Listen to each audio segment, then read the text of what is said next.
நீங்க நினைக்கிறீங்களா மக்கள் ஒரு பாராளுமன்ற உறுப்பினர் சொல்றதை வச்சு கொண்டு தான் ஜனாதிபதி தேர்தலில் வாக்களிப்பாங்க?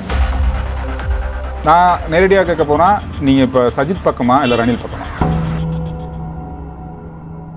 ஜனாதிபதி அவர்கள் மீது ஏமாற்றம் அடைந்திருக்கிறோம். எந்த எந்த விஷயத்தில் நீங்க ஏமாற்றம் அடைஞ்சிருக்கீங்க? எல்லா விஷயத்திலும் தான். ஒட்டுமொத்தமா அவருடைய இந்த 2 வருஷம் ஆட்சி வேலை இல்லாத ஒரு ஆட்சின்னு சொல்றீங்களா? ஒன்றுமே நடக்கல, எதுவும். திரும்ப ஒரு தான் சந்திக்கிறோம். வணக்கம் அண்ணன். வணக்கம் வணக்கம். வாழ்த்துக்கள். நல்லா இருக்கேன், நல்லா இருக்கதை நினைக்கிறேன். நல்லா இருக்கேன்னு நினைக்கிறேன். தமிழ் முற்போக்கு கூட்டணி இப்ப யார் பக்கம் இருக்கு? மக்கள் பக்கம் இருக்கு.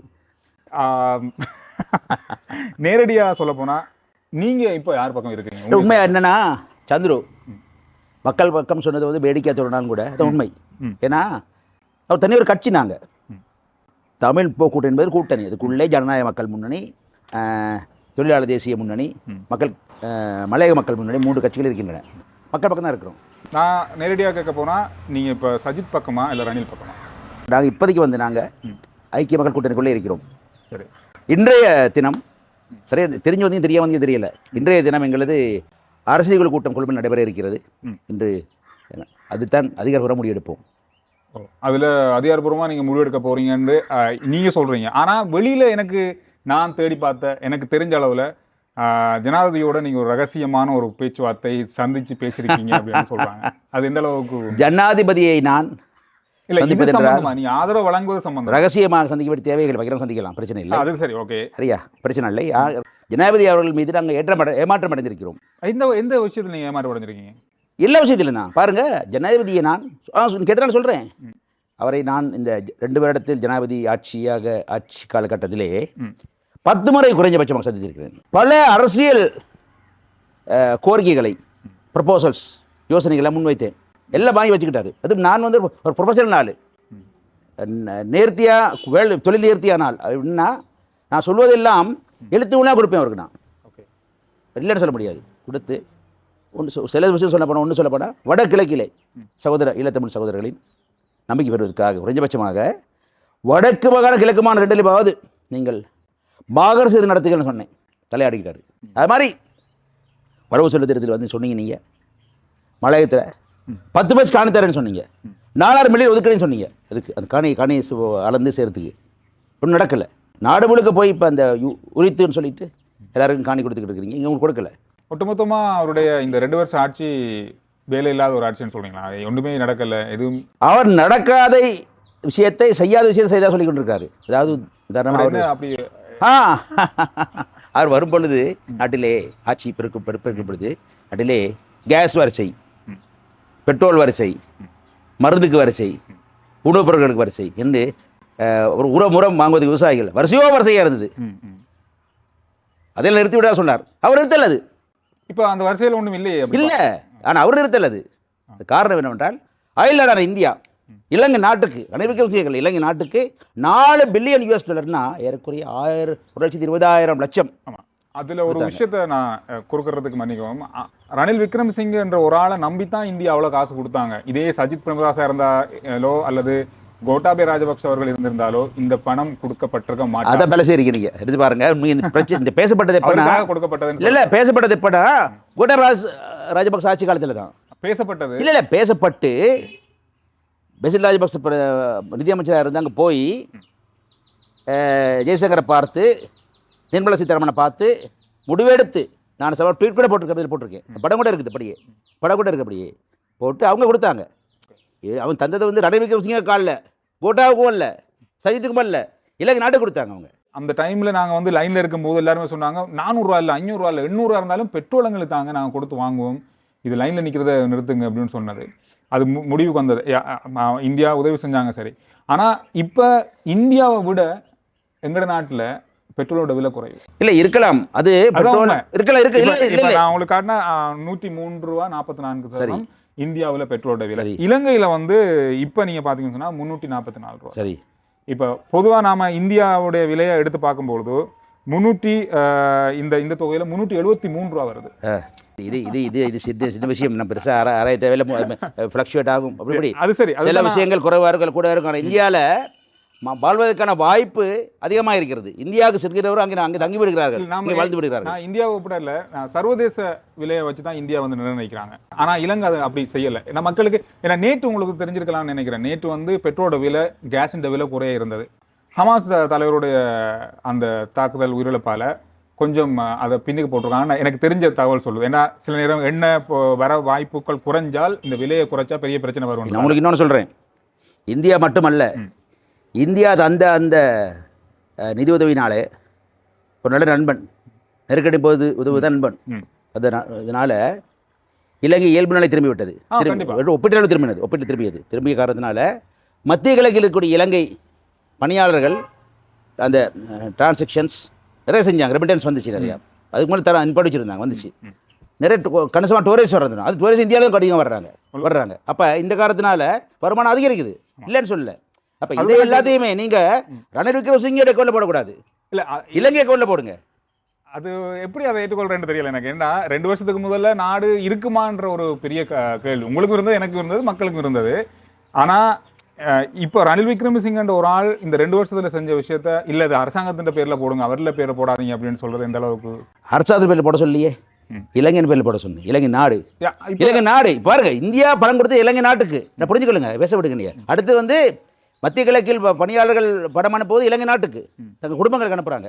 அடுத்து டூரிஸ்ட் வருது இலங்கை நாட்டுக்கு வர்றாங்க. இப்போ Ranil Wickremesinghe can be a good manager, ஒரு மேனேஜராக இருக்கலாம், தலைவராக நிரூபிக்கல அவர். ஏன்னா அவர் ரணில் விக்ரமசிங்க நேற்று முதல் நாள் அரசியலுக்கு வந்த ஒரு இளைஞர் அல்ல. நேற்று ஜனாதிபதி வந்திருக்காரு. இல்லை ஜனாதிபதி இருந்திருக்காரு, என்ன பிரதமர் வந்திருக்காரு, தலைவராக வந்திருக்காரு. இல்லை அந்த பவர்ல நிறைய வித்தியாசம் இருக்கலாம், இருந்திருக்கிறார், பிரச்சனை இல்லைன்னு சொல்லல. ரணில் விக்ரமசிங்கே பற்றி உங்களுக்கு எவ்வளோ தெரியும் எனக்கு தெரியாது, எனக்கு நல்லா தெரியும். 20 வருஷம் இருந்திருக்கிறேன் நான், எனக்கு அந்த பிரச்சனை கிடையாது. ஆமாம் நிச்சயம் பிரச்சனை இல்லாமல் இருந்திருக்கேன். ஆனால் என்னை பொறுத்த நான் சொன்ன ஆரம்பத்திலேயே, நாங்கள் பிரதிநிதிப்படுத்த எங்கள் மக்களை, நான் ஐக்கிய மக்கள் கூட்டணியின் உறுப்பினர் அல்லது அங்கத்தவர் கட்சி தலைவர் சொல்கிறதை விட தமிழ் போக்குவரத்து தலைவர் சொல்கிறத விரும்புகிறேன். நாங்கள் பிரதிநிதிப்படுத்த மக்கள், பின்தங்கிய மக்கள், அது மக்களின் நன்மைக்காக செய்யலை. ஒன்று நாங்கள் மலைய தமிழர்கள், அடுத்து ஈழத்தமிழர்கள், தமிழ் மக்கள் ஒட்டுமொத்தமாக. நான் மலைய தமிழை மட்டும் பற்றி பேசுகிறேன், ஈழத்தமிழ் சேர்த்தா பேசுகிறேன். அந்த மக்களுக்கு நியாயம் வழங்குகிற வந்த சந்தர்ப்பத்தை செய்யவில்லை அவர். அதான் காரணம் சொன்னேன் உங்களுக்கு, ஆரம்பம் சொன்னேன் உங்களுக்கு, நான் செய்யலை. இப்போ வெறுமனே பொருளாதார பிரச்சனை மட்டும் இல்லையே. அப்படின்னா நிறைய பேர் சொல்கிறாங்க என்னன்னா, வடகிழக்கில் யாழ்ப்பாணத்தில் இல்லை திருகோணமலையில் மட்டக்களப்பில் எல்லாம் தமிழ் மக்களுக்கு பிரச்சனையும் சிங்கள மக்கள் பிரச்சனை ஒன்று தான், இல்லை பொருளாதார பிரச்சனை தான். அவங்களுக்கு ரோடு கட்டி கொடுத்தா, வீடு கட்டி கொடுத்தா, ரோடு போட்டு கொடுத்தா, சம்பளம் கொட்டி கொடுத்தா எல்லாம் முடிஞ்சுன்னு சொல்கிறாங்க. அப்படி இல்லையே, அதுக்கு அப்பாற்பட்ட ஒரு அரசியல் பிரச்சனை இருக்கிறது, அபிலாஷ பிரச்சனை இருக்குது. அதுக்காக போராட்டம் நிகழ்ந்தது, மறந்துடாங்க. நீங்க அதுக்கு சின்ன ஒரு தீர்வு தரது வாய்ப்பு இருந்துச்சு, அவருக்கு செய்யல. அவரு நீங்க எதிர்பார்க்கிற அந்த விஷயத்தை சஜித் பிரேமதாசால செய்ய முடியும், செய்வார் நிச்சயமா, நம்பிக்கைகளுக்கு இருக்கிறது. அந்த நம்பிக்கை வந்து நீங்க எப்படி மக்களுக்கு முன் வைக்கிறீங்க, இதனை அதை இவர் செய்வாரு அப்படின்றது? இல்லை, நம்பிக்கை தானே வாழ்க்கை. இப்ப ரணில் விக்ரமசிங்க நம்ப சொல்றீங்க, நீங்க எப்படி அவர் என்ன சொல்றீங்க? எப்படி ஒரு 60 வருஷத்துல இதுவரைக்கும் 60 வருஷ ஆண்டு வரலாற்றுல இந்த காலாண்டுல வந்த சுற்றுலா பயணிகளோட எண்ணிக்கை 1.5 மில்லியன், 15 லட்சம். இதுதான் முதல் தடவை ஒரு காலாண்டுல அதிகமா இலங்கைக்கு சுற்றுலா பயணிகள் வந்த எண்ணிக்கை சொல்லப்படுது. அந்த அளவுல பார்க்கும்போது இதுவரைக்கும் இல்லாத அளவு இது வந்து நாட்டின் ஒரு தளம்ப நிலை இல்லாம ஓகே இலங்கைக்கு நாங்க போகலாம் அப்படின்ற அளவு நம்பிக்கையை ஏற்படுத்தினது இந்த 2 வருஷம். காலங்காலமாக வர வர சுற்றுலா பயணிகள் தொகை அதிகரித்து கொண்டு தான் வந்தது. அந்த நம்மளுக்கு 2 வருஷத்துக்கு முன்னால் கோவிட் வந்தது தானே, அதுக்கு முன்னால் நெருக்கடி வந்தது தானே, அதுக்கு முன்னால் வரைக்கும் வளர்ந்து கூட தான் வந்தது. வர நாட்டு நாட்டில் ஜனத்தொகை வளர்வதைப் போல அதுவும் வளரும். அது குறைச்சி மதிப்பிடாது, வரும். அது மட்டுமல்ல, இங்கே வரும் நபர்களில் பெரும்பாலும் இந்தியர்கள் வர்றாங்க, ஐரோப்பியர் வரல. ஹை எண்ட் டூரிஸ்ட் இங்கே வரலன்னா, இன்னும் மிடில் எண்ட் லோ எண்ட் தான் வந்துக்கிட்டு இருக்கிறாங்க. வர ஐரோப்பியர்கள், ஜெர்மனியர்கள், ரஷ்யர்கள், உக்ரைனியர்கள்லாம் வந்து லோ எண்ட் டூரிஸ்ட், அவங்க பெரிய செலவழிக்கிறது படம் ஒன்று. அப்போ இலங்கையின் அந்த ரூபாய் மதிப்பு இறங்கிய காரணத்தினால அவர்களது ரூபாயின் மதிப்பு, அவர்களது பணத்தை மதிப்பு அதிகரித்து விட்ட காரணத்தினாலே அது அட்வான்டேஜ் எடுக்க வர்றாங்க. இப்போ இலங்கை எக்ஸ்போர்ட் பண்ணுறவங்களுக்கு சான்ஸ் தான் இது. இப்போ உங்களுக்கு நேரடியான ஒரு கட்சி எதிர்ப்பாளர் அப்படின்னு சொன்னால் இலங்கை தொழிலாளர் காங்கிரஸ். சரி, இலங்கை தொழிலாளர் காங்கிரஸ் வந்து ரணில் விக்ரமசிங்க அவர்களுக்கு ஆதரவு தெரிவிக்கிறதாலையா நீங்க சஜித்துக்கு ஆதரவு தெரிவிக்க? இல்லை, இலங்கை தொழிலாளர் காங்கிரஸ் எல்லாம் பொருட்டாக எடுக்கவில்லை. அப்படியா? நிச்சயமாக இல்லை. எனது அரசியலை அறிந்தவர்கள், தமிழ் போக்கூட்டணியின் வரலாற்றை அறிந்தவர்கள் அப்படியான முடிவு வரமாட்டார்கள், அவங்களுக்கு தெரியும். காரணம் நான் சொன்னேன். இப்போ உதாரணம் ஒன்று சொன்னேன், அது செய்யலை அவர். இப்போ மலைய மக்கள் 15 லட்சம் பேரில் ஒரு 8 லட்சம் பேர் பெருந்தோட்டங்களில் வாழ்கிறாங்க. அந்த மக்களுக்கு அதில் 1.5 பேர் தொழிலாளிகளாக இருக்கிறாங்க. 1700 தொழில் சம்பளம் தரு. இந்த நாளி தான் சொன்னார், மேடையில் போய் சொல்லிட்டு வந்தார், கையை காட்டி பேசிட்டு வந்தார். இது இழுப்பறையில் தான் இருக்குது. அது தீர்க்கமான முடிவு அரசாங்கத்தை எடுக்க. அப்போ பாருங்கள், சம்பளம் இல்லை. இந்திய அரசாங்கம் நன்கொடை கொடுத்து இந்திய சொந்த அங்கே அவங்க பணத்தை இந்திய பணம் இந்திய வரி கட்டுபவர்கள் பணத்தில் கட்டி கொடுக்க வந்த அந்த வீடுகளை கட்டாமல் அது இடைநிறுத்தப்பட்டிருக்கு. காரணம் என்னென்னா, வீடு கட்டுவதற்கான நிலம் ரிலீஸ் பண்ணப்படலை. ரணில் விக்ரமசிங்க மக்களுக்கு வீடு கட்டுறது, நம்ம மக்களுக்கு வேறையா 10 பட்சம் காணி தரதுக்கு வேற, இந்திய அரசாங்கம் வீடு கட்டுறதுக்கே காணி கொடுக்கல. ஒன்றும் இல்லையா, வேலை பூஜ்ஜியம் வேலையாக இருக்குது. சஜித் பிரகாஷ் அவர்கள் வந்து வீடமைப்பு அமைச்சராக இருந்தார். மலையகத்துக்கு எத்தனை வீடு அந்த நேரத்தில் அவர் பண்ணி கொடுத்துருக்காரு? இல்லை, அந்த நேரத்திலே நீங்களும் அமைச்சராக இருந்தீங்க. நல்லாட்சி அரசாங்கத்திலே வீடமைப்பு என்பது 3 பிரிவாக பிரிக்கப்பட்டிருந்தது. ஒன்று வந்து மலையகம், அது எங்களது கட்சியின் பிரதி தலைவர் திகாம்பரம் தலைமையிலே மலைநாட்டு புதிய கிராமங்கள் அமைச்சின் கீழே இந்திய இலங்கை அரசாங்கங்களின் வீடமைப்பு திட்டங்கள் முன்னெடுக்கப்பட்டன. 4008 வீடு கட்டியிருக்கிறோம். சரியா? அது மாதிரி வடக்கு கிழக்கு பொறுத்தவரையில் சுவாமிநாதன் இருந்தார். இந்த புனர்வாழ்வு அமைச்சு கீழே தான் கட்டப்பட்டுச்சு. வடகிழக்கில் சில இடங்களில் சஜித் பிரகாஷ் கட்டினார், பெரும்பாலும் அப்படி தான் கட்டப்பட்டுச்சு. மற்ற இடங்களில் தான் சஜித் பிரகாஷ் கட்டினார். ஆகவே வீடமைப்பு என்பது 3 அமைச்சுகள் பிரிக்கப்பட்டது. சஜித் பிரகாஷ் மட்டும் முழுமையாக வழங்கப்படவில்லை. அது உண்மை. ஏன் உண்மையிலேயே நீங்கள் சஜித் பிரகாஷாக்கு வாக்களிக்கணும்னு நினைக்கிறீங்க மக்கள்? உங்களோட கட்சியின் உங்களுடைய கூட்டமைப்பு அடிப்படையில் அவர் ஒரு புதிய ஒரு தலைவர், அரசியல் புதியவர் அல்ல, இதுவரை பரிசித்து பார்க்கப்படாத ஒருவர், இளைஞர், சொல்வதெல்லாம் கேட்கின்றார். எழுத்து மூலமாக நாங்கள் உடன்படிக்கை செய்து கொள்கிறோம். என்னென்ன விஷயங்களை எழுத்து மூலமாக நிச்சயமாக சொல்லலாம். அதாவது எங்கள் மக்கள் வாழ்வாதாரம், நிலம், அதாவது தொடர்ந்து நாங்கள் தோட்ட தொழிலாளர்களாக இருக்கக்கூடாது. பெருந்தோட்ட மக்களை பார்த்தால் தொழிலாளர்கள் இருக்கக்கூடாது, அவர்கள் பங்காளர்களாக மாற வேண்டும், சிறு தோட்ட உரிமையாளராக மாற வேண்டும் என்பதற்காக ஒரு புதிய முறைமை சிஸ்டம் சேஞ்ச் ஒன்றை பெருந்தோட்டத்தில் கொண்டு வரப்போகிறோம். அதுக்கான உடன்படிக்கை இருக்கிறது. அப்புறம் பதிவேடு நிலம், காணி வந்து கொடுத்து எல்லோரும் வீடு கட்டி கொடுக்குற அவசியம் இல்லை. முடியாதவர்களும் வீடு கட்டி கொடுக்கணும். அடுத்த ஒரு காணி கொடுத்தாலே போதும். நிறைய இளைஞர்கள் வந்து பெருந்தோட்டத்துறை இளைஞர்கள் கொழும்பில் நகரங்களில் அங்கங்கே தொழில் புரிகிறார்கள். தனியார் சுயமாக தொழில் செய்கிறார்கள், அல்லது தனியார் நிறுவனங்களில் பணிபுரிகிறார்கள். மத்திய கிழக்கில் இருக்கிறார்கள், வெளிநாடுகளில் இருக்கிறார்கள். அது பணம் இருக்கிறது, சொந்த காணி இல்லை. அண்ணே காணி வாங்கி கொடுங்க, கட்டிக்கிறோம் அப்படிங்கிறாங்க. எனக்கு அப்போ காணி கொடுக்குறோம். அப்போ காணி உரிமை என்பது வாழ்வாதார காணியாக இருக்கலாம், பதிவிட காணியாக இருக்கலாம். உங்களுக்கு தெரியும் சந்துரு, கடந்த வருடம் முழுக்க மலையக எல்லா இடத்துலையும், வெளிநாடுகளையும், இலங்கையிலையும், கொழும்புலையும் கூட இந்த 200வது வருட பூர்த்தி கொண்டாடப்பட்டது, அனுஷ்டிக்கப்பட்டது. சரியா? அனுஷ்டிக்கப்பட்டது தெரியும், உங்களுக்கு தெரியும். அது அரசியல் கட்சிகள் மற்றும் சிவில் சமூக உணர்வாளர்கள் செய்தோம். அதில் எழுந்த மிகப்பெரிய கோரிக்கை என்ன? காணி உரிமை என்பது தான். அதாவது இதை வச்சு அரசியல் நடத்தப்படுது. இல்லை. இப்ப இருக்க காணி பிரச்சனை அது எனக்கு தெரிஞ்சு சாத்தியம் இல்லாத ஒரு விஷயமாவே இதுவரைக்கும் இருக்கு. இனியும் சஜித் பிரகாஷ் அரசாங்கத்தில் நடந்தா அது சந்தோஷம் தான், இல்லைன்னு. அது உங்களுடைய ஒப்பந்த அடிப்படையில் நடந்தாலும் ஓகே. அதை விட மலைய மக்களுக்கு எவ்வளவு ரூபா உண்மையிலேயே தேவைப்படுதுன்னு உங்களுக்கு ஒரு கணக்கு? 2250 ரூபாய் ஒரு நாளைக்கு ஒரு தொழிலாளிக்கு தரப்பட வேண்டும் என்றுதான் கண்டியை சேர்ந்த சமூக அபிவிருத்தி நிலையம் முத்துலிங்கம் அவர்களது இப்பொழுது கடந்த 2 மாதம் எடுத்திருக்கிறாங்க. ஆய்வு செய்யப்பட்டு சொல்லப்பட்டிருக்கக்கூடிய குறைஞ்சபட்ச தொகை. அது குறைஞ்சபட்ச தொகை. அதே 1500 இல்லை.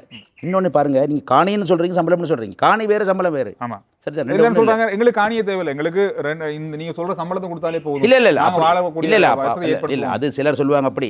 ஆனா மக்களுக்கு காணி உரிமை என்பதுதான் அவர் முழுமையான குடிமக்களாக மாற்றப்படும். இன்னும் ஒதுக்கப்பட்ட மக்களாக வாழ்கிறார்கள். முழுமையான தேசிய நோட்டத்தை கலக்கவில்லை. அவர்கள் கலந்துவிட வேண்டும் என்ற கடப்பாடு தமிழ் போக்கூட்டணிக்கு இருக்கிறது. ஆறுமுகத்தொண்டு என்ன சொன்னார்னா, நண்பர் தான் இந்த மாடி வீடு கட்டுவானார். இப்போ லைன் அறைகளை கொடுத்து லைனுக்கு மேலே மாடிக்கட்டு கட்டுவானார். சரியா சொன்னார். அப்போ எங்கள் வீடு மாடி வீடு கட்டுறதுக்கு பிரச்சனை இல்லை, நாங்களே கட்டி வாழ்றதா இருக்கணும். மாடியில் வேறு குடும்பம், வேறு குடும்பம்னா தொடர்பாடி மாதிரி எனக்கு ஏன்னா கொழும்பில் இருக்க கொழும்பில் நகரங்களில் கட்டலாம் தொடர்பாடி. இங்கே நிலம் இல்லை, அங்கே கட்ட முடியாது. அப்போ தானே இப்படி சொன்னாங்க.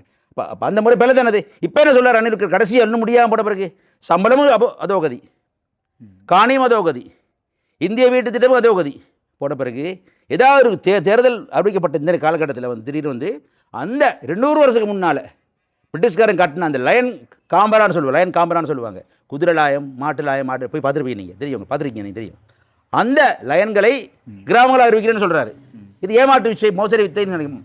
மோடி பஸ்தான் வேலைன்னு சொல்கிறோம் நாங்கள். நரேந்திர மோடி இல்லை, இது வேற மோடி. ஆமாம், அதாவது நீங்கள் செய்ய போகிற இந்த ஒப்பந்தம் மக்களுக்கு தெளிவாக விளங்கப்படுத்தப்படுமா? அது நடக்காவிட்டா நீங்கள் என்ன செய்வீங்க? நிச்சயமாக விளக்கப்படுத்தப்படும். இப்போ நாளை மறுநாள் அது பிறகு நாங்கள் சஜித் பிரேமதாசோட கையெழுத்து போடுவோம். நிச்சயம் மக்களுக்கு சொல்லுவோம் நாங்கள் அதை. 5 வருஷத்துக்கு பிறகும் இதே கோரிக்கை தான் இருக்குமா? இல்லையே, வெட்டி எடுத்துருப்போமே. நாங்கள் 15 வருடத்தில் வந்து கடந்த காலம் அப்படி தான் இருக்கு. அதான் இல்லையே, புரிந்து கொள்ளுங்கள். நாங்கள் கட்சி கூட்டணி ஆரம்பிக்கப்பட்ட 2015 வருடத்தில் தான் 4 வருஷம் தான் ஆட்சியில் இருந்தோம். மறந்துடுறாங்க மக்கள், புரிஞ்சுக்க. 4 வருஷம் தான் ஆட்சியில் இருந்தோம் நாங்கள். 1978 2015 வரை. இப்பொழுதும் இலக்கு தொழிலாளர் காங்கிரஸ் 40 வருஷமாக இருக்கிறாங்க. 40 வருஷத்துக்கு மேலே இருக்கிறாங்க. 40 பெருசா 4 பெருசா 40 பெருசு இருந்திருக்கிறாங்க. அந்த 40 பெருசு செய்ததை விட, செய்து கொண்டிருப்பதை விட 4 விட அதிகம் செய்திருக்கிறோம். நாங்கள் நிரூபித்து காட்டியிருக்கிறோம். we have proved ourselves. give us another chance. ஆகவே சதி பிரேமதாசாக அல்ல, ரணிலுக்காக அல்ல, அனுரபதிசாருக்காக அல்ல, மக்கள் எங்களுக்காக வாக்களிக்கணும். நம்ம மக்கள் அப்படி நினைக்கிறேன். நீங்க நினைக்கிறீங்களா மக்கள் ஒரு பாராளுமன்ற உறுப்பினர் சொல்றதை வச்சு கொண்டு தான் ஜனாதிபதி தேர்தலில் வாக்களிப்பாங்கன்னு சொல்லி? இல்லை, அப்படியே இல்லை. நாங்கள் சொல்லும் கருத்தை மக்கள் கவனத்தில் எடுப்பார்கள். நாங்கள் சொல்வதை செய்யணும் அவசியம் இல்லையே, கவனத்தில் எடுப்பார்கள். அப்படியே வரலாறு இருக்கிறது, எனக்கு ஒரு கிரெடிபிலிட்டி இருக்குது, ஏற்படமே இருக்கிறது. அந்த நம்பிக்கையை சொல்கிறேன். நான் தவறு செய்தது இல்லையே, நான் திருடியது இல்லையே, கொள்ளையடித்தது இல்லையே, ஏமாற்றியது இல்லையே, துரோகம் செய்தது இல்லையே.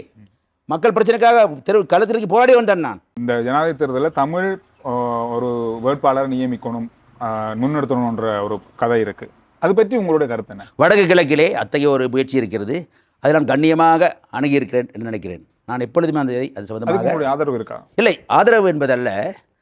தமிழ் பொது வேட்பாளர் உடன் நியமிப்பதற்கு வடகிழக்கு தமிழ் தேசிய கட்சிகளுக்கு முழுமை உரிமை இருக்கிறது என்று சொல்கிறேன். அந்த உரிமை எந்த அளவுக்கு அணுகிறேன் பிடிச்சிடுறேன். ஆனால் அந்த தமிழ் பொது வேட்பாளர் இருக்கிற அந்த கோஷத்தை எடுத்துக்கொண்டு வேட்பாளரை அழைத்துக்கொண்டு வடகிழக்கு வெளியே வராதீர்கள், கொழும்புக்கோ மலையத்துக்கோ தென்னிலங்கைக்கோ வருவது என்பது சரியில்லை. அத்தகைய ஒரு பிரச்சாரம் செய்யப்படும் பொழுது அது இங்கே வாழக்கூடிய தமிழ் மக்களுக்கு நெருக்கடி ஏற்படுத்தும் என்பதை தூர நோக்குடன் பார்த்து சொல்கிறேன். அது செய்யாதீங்க. ஆனால் வடகிழக்கே உரிமை இருக்குது, செய்யலாம். வடக்கு கிழக்கு அப்படின்னு சொல்லி தமிழ் மக்களை நாங்கள் பிரிக்க முடியாது. ஏன்னா கொழும்புலையும் தமிழ் மக்கள் இருக்காங்க, இலங்கை முழுவதும் தமிழ் மக்கள் இருக்காங்க, மலையகமும் கூட தமிழ் மக்கள் தான், தமிழ் பேசுகிறவங்க தான். அது எப்படி சாத்தியமாகும்? கிழக்குன்னு தனியாக இல்லை. அவர்கள் அங்கே வடகிழக்கிலே தமிழ் பொது வேட்பாளர் முன்வைக்கும் கட்சிகளை யாருன்னு பாருங்கள். ஈழத்தமிழ் மக்கள் அபிலாஷிகள், வடகிழக்கு இணைந்த தமிழ் தாயகம் என்று சொல்கிறார்கள். தமிழ் மக்கள் போது எல்லாமே அவங்க சொல்றாங்களே, அது ஒரு பகுதி. நீங்க எப்படி சொல்றீங்க? அவங்க சொல்றவங்க சொல்றேன். அவங்க தான் பொது வேட்பாடு. நீங்க பொது வேட்பாடு முன் வைக்கலையே, நானும் வைக்கல, அவங்க தான் வச்சிருக்காங்க. அவங்க அப்படி சொல்றாங்க. அதனால சொல்றேன், இது நாங்கள் ஒரே கட்சி, ஒரே தமிழ் மக்கள் ஒரே நாடுங்கிறனால தான் அதை பற்றி நான் பேசுகிறேன். இல்லை பேச மாட்டோமே. நம்ம இந்தியாவில் நடக்கிற தேர்தலை பற்றி பேசுவோம், அதிக பேச மாட்டோம், இந்த மாதிரி பேச மாட்டோமே, பிலாவரியே பேசுகிறோம். அதனால் செய்ய சொல்கிறேன். அது மட்டுமல்ல, தேர்தல் வடகிழக்கில் போவேன் நிச்சயமாக. நான் சென்று எங்களது வேட்பாளருக்கான வாக்கு கோரும் பொழுது என் நகரையோ சொல்லுவேன், தமிழ் வேட்பாளருக்கு வாக்களிக்க விரும்புகிறது வாக்களிங்க. அது நீங்கள் பேர் தான் அதில் இடம்பெற்று சொல்கிறாங்க. இல்லை, வாக்களிங்க, கொஞ்சம் வந்துடுவேன், வாக்களிங்க. 2வது விருப்பமாக எங்களுக்கு வலிங்கன்னு சொல்லுவேன். அதே வேளையிலே தமிழ் வேட்பாளருக்கு வாக்களிக்காதவர்கள் 1வது வாக்கு எங்களை அடிங்கன்னு சொல்லுவேன். உரிமை இருக்கிறது. ஆனால் முரண்பாடுகள் போக விரும்பவில்லை. ஏன்னா அங்கே அந்த தமிழ் வேட்பாளரை முன்வைக்கும் அந்த கட்சிகள் தலைவர்கள் எல்லாம் என் நண்பர்கள் தானே, முரண்பாடு தேவையில்லை. நான் சொல்கிறேன், அவங்களுக்கு உரிமை இருக்க சொல்கிறேன் தானே. அப்போ கண்ணியமான முறை, இதை விட கண்ணியமான முறையிலே சிறந்த நட்புடன் தோழமையுடன் ஈழத்தமிழ் சகோதரர்களின் உடன்பிறப்புகளின் பிரச்சனைக்கு யாரும் அணுக முடியாது. நான் எப்போயும் எனக்கு வரலாறு இருக்குது. ஈழத்தமிழர்கள் என்பது எனது உடன்பிறப்பா சகோதரர்கள் அவர்கள். அப்படி நினைக்கிறேன். நான் அவர்களுக்கு போராடி இருக்கிறேன் பலமுறை உயிராபத்துகள் சந்தித்திருக்கிறேன். எனக்கு வரலாறு இருக்கிறது. இப்போ ஒரு கொஞ்ச காலம் நீங்கள் பார்த்தீங்கன்னா தெரியும், ஒரு மிகப்பெரிய ஒரு வளர்ச்சியை இந்த ஜேவிபி என்ற ஒரு கட்சி அடைஞ்சிருக்கு. இதே அடுத்து வரப்போகிற அரசாங்கத்தினுடைய தோல்வி இன்னும் பெரிய வளர்ச்சியை அதுக்கு கொடுக்க போகுது. அதில் எந்த மாற்றமும் இருக்க போகிறல. அதை நீங்கள் எப்படி கையாள போகிறீங்க அப்படின்றத அடுத்து வரப்போகிற அரசாங்கம் தான் அதை தீர்மானிக்கணும். அதை நீங்கள் பொதுவாக மக்களுடைய கருத்துன்னா, இந்த வார அரசாங்கம் சரியாக செய்யலைன்னா அடுத்த முறை எந்த ஒரு வாய்ப்புமே இல்லை, நேரடியான ஜேவிபிக்கான வாய்ப்பு அதிகம் இருக்கு. இதை பற்றி நீங்கள் என்ன? இல்லை, ஜேவிபி உங்களோட பக்கம் தலைவர் அனுரகுமார் நாயக்க, பாராட்டக்கூடிய அருணி அமரசூரிய, விஜிதேரத் மற்றும் வெளியேறக்கூடிய சுனில் அஞ்சல்நெத்தி, விமல் ரட்நாயக்க போன்ற அனைவருமே எனது நெருங்கிய நண்பர்கள். நெருங்கிய நண்பர். ஒரு வாரத்துக்கு 2-3 முறையாவது நான் தொலைபேசியில் கூட பேசுவார். பகிரமாக சொல்கிறேன், நல்ல எண்ணம் இருக்கிறது. முக்கியமாக அவர்கள் அந்த ஊழலுக்கு எதிரான அவர்களது போராட்டம் என்பது எங்களுக்கு என் மனதை கவர்ந்திருக்கிறது. நல்ல விஷயம். ஆனால் தமிழ் மக்களை பொறுத்தவரையில் ஊழலுக்கு எதிரான அந்த போராட்டம் மாத்திரமே எங்கள் போராட்டம் அல்ல. சிங்கள இளைஞர்களை பொறுத்தவரையிலே, மக்களை பொறுத்தவரையிலே அப்படியான தேவைப்பட முதல் முன்னுரிமையாக இருக்கலாம். எங்களுக்கு அப்படி இல்லை, அதை விட முன்னுரிமை நிறைய இருக்கிறது. பெரிய ஊழல்களை பார்த்துருக்கோம். வேறு விஷயம்னால நேரடியாக அவரோடு நான் இணைய முடியவில்லை. ஆனாலும் கூட அவர்களது வளர்ச்சியை பார்த்து மகிழ்ச்சி அடைகிறேன். ஆகவே நாளை ஒருவேளை ஐக்கிய மக்கள் சக்தி வெற்றியை விட அதிகமான வாக்குகளை பெற்ற தேசிய மக்கள் சக்தி வெற்றி பெற்று அவர் ஜனாதிபதி தேர்தலில் வெற்றி பெற்று அவர் ஆட்சி அமைப்பாரையானால் அந்த அரசாங்கத்துடன் நட்புறவோடு செயல்படுவதற்கு எங்கள் கூட்டணி தயாராகத்தான் இருக்கும், பிரச்சனை இல்லை. இதனால தமிழ் மக்கள் மத்தியில் உங்களுக்கு ஒரு பெரிய வெறுப்பை ஏற்படுத்த வாய்ப்பு இருக்காதா? காரணம் என்ன, ஜேவிபி என்ற ஒரு கட்சி வந்து எந்த இடத்துலையும் எங்கேயும் தமிழ் மக்கள் பற்றியோ தமிழ் மக்களுடைய அபிலாஷங்களை பற்றியோ தேவைகளை பற்றியோ இதுவரைக்கும் பேசினதே கிடையாது. அப்படி இருக்கும்போது நீங்கள் தமிழ் மக்களை பிரதிநிதித்துவப்படுத்துகிற, முக்கியமாக கொழும்பு மாவட்டத்தை பிரதிநிதிப்படுத்துகிற ஒரு பாராளுமன்றத்தில் நீங்கள் மலையகம் சார்ந்து வேலை செஞ்சாலும் கூட, ஆனால் அப்படி இருக்கும்போது ஏன் அவரோட திடீரென்று அப்படி ஒரு கொடுக்கணும் அப்படின்னு நினைக்கிறீங்க? இதுவரைக்குமே அவங்க எந்த ஒரு இதுக்குமே திடீரென்று யாழ்ப்பாணம் போனாங்க, என்னன்னா எலெக்ஷன் வரப்போகுன்றதுக்காக மட்டும். தமிழ் மக்கள் அவங்களை நம்புவாங்களா? இல்லை, நான் வந்து தேசிய மக்கள் சக்தியுடன் இணைந்து இந்த ஐக்கிய மக்கள் சக்தி கூட்டணியில் வெளியேறி தேசிய மக்கள் கூட்டணியில் இணைய போகிற சொல்லலையே உங்களுக்கு. நான் தேர்தலுக்கு பிறகு அவர்கள் அரசு அமைப்பாளர்கள் ஆனால் நாங்கள் அதுக்கு ஆதரவளித்து நட்புடன் செயல்பட தயாராக இருக்கிறோம்னு சொல்கிறேன். அவங்க அரசு சேருவேன்னு சொல்லலை. சரி அவங்க அரசாங்கம் இல்லை இருக்கலாம், பிரச்சனை இல்லை, அது பிறகு பார்ப்போம். இப்போ இல்லை, நான் இப்போ சேர போகலையா? அப்போ உங்கள் கேள்வி பொருத்த மாட்டேது. ஏன் காரணம்னா இப்போ நான் சேர போகலையா, இப்போ நான் ஐக்கிய கூட்டணியில் தான் இருக்கிறோம். நாங்கள் அதான் தொடர போகிறோம், நாங்கள் பிரச்சனை இல்லை. ஆனால் அவரோட நட்புறவோடு இருக்கிறோம்னு சொல்கிறேன். நான் அதில் தவறு இருக்காது நினைக்கிறேன். நான் எல்லாரையும் பார்க்குறேன், நான் எல்லாரும் மனத்திலிருந்து பார்க்குறேன். அப்படி குற்றம் காண போனால் எல்லா கட்சியிலும் குற்றம் இருக்குது. இப்போ இருக்க நீங்கள் ஆதரவு வழங்குற சஜித் பிரேமதாசோட கட்சியாக இருக்கட்டும், இப்போ ஆட்சியில் இருக்கிற ஜனாதிபதியாக இருக்கட்டும், உங்களோட இணையக்கூடிய வாய்ப்புகள் இருக்குமா எதிர்காலத்தில்? இல்லை, தேர்தல் முடிய வேண்டும் தானே, பார்ப்போம்.